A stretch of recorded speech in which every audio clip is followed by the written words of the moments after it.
கொடைக்கானல் குணா குகையை பார்க்க சென்ற இளம் பெண்ணை குரங்கு கடித்ததில் பரபரப்பு ஏற்பட்டிருக்கிறது. இது குறித்த கூடுதல் தகவல்களுடன் இணைந்திருக்கிறார் செய்தியாளர் ஜாஃபர். ஜாஃபர், விவரங்களை பகிர்ந்துக்கலாம். முக்கிய சுற்றுலாத்தலங்களில் ஒன்றாக குணா குகை சுற்றுலாத்தலம் அமைந்துள்ளது. இந்த சுற்றுலாத்தலமானது வனத்துறை கட்டுப்பாட்டில் உள்ளது. மேலும் இந்த சுற்றுலாத்தலத்தில் மஞ்சுமல் பாய்ஸ் திரைப்பிடிக்கப்பட்ட படம் வெளியான நாள் முதலே இந்த சுற்றுலாத்தலத்தில் சுற்றுலா பயணிகள் அதிக அளவில் இன்றளவிலும் குவிந்து வருகின்றனர். இந்த நிலையில் இந்த சுற்றுலாத்தலத்தில் அதிகமான குரங்குகள் இப்பகுதியிலே முகாமிட்டுள்ளது. இந்த சுற்றுலாத்தலத்திற்கு வரும் சுற்றுலா பயணிகள் உணவுப் பொருட்களை கொண்டு வந்தாலோ, கைப்பைகள் கொண்டு வந்தாலோ குரங்குகள் அதனை பறிப்பதும், பைகளில் உள்ள பொருட்களை வெளியில் எடுத்து கொட்டுவதும் வாடிக்கையாக உள்ளது. இதனைத் தொடர்ந்து இன்று வார விடுமுறை காரணமாக குணா குகை சுற்றுலாத்தலத்தில் சுற்றுலா பயணிகள் வருகை அதிகரித்து காணப்பட்டது.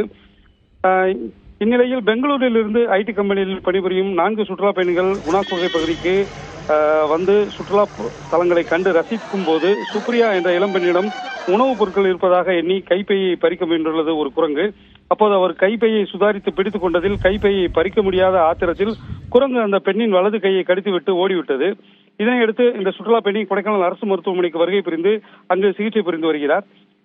மேலும் குரங்கு கடித்ததில் கைப்பகுதி பச்சை நிறமாக மாறியதாக கூறப்படுகிறது. இதனைத் தொடர்ந்து வனத்துறை கவனம் செலுத்தி குணா குகை சுற்றுலாத்தலத்தில் சுற்றுலா பயணிகள் கொண்டு செல்லும் கைப்பைகளை பறிக்கும் குரங்குகளை கூண்டு வைத்து பிடித்து உடனடி நடவடிக்கை எடுக்க வேண்டும் என சுற்றுலா பயணிகளும் உள்ளூர் பொதுமக்களும் எதிர்பார்த்துள்ளதும் குறிப்பிடத்தக்கது. ஸ்ரீராம், விவரங்களை வழங்கியதற்கு நன்றி ஜாஃபர்.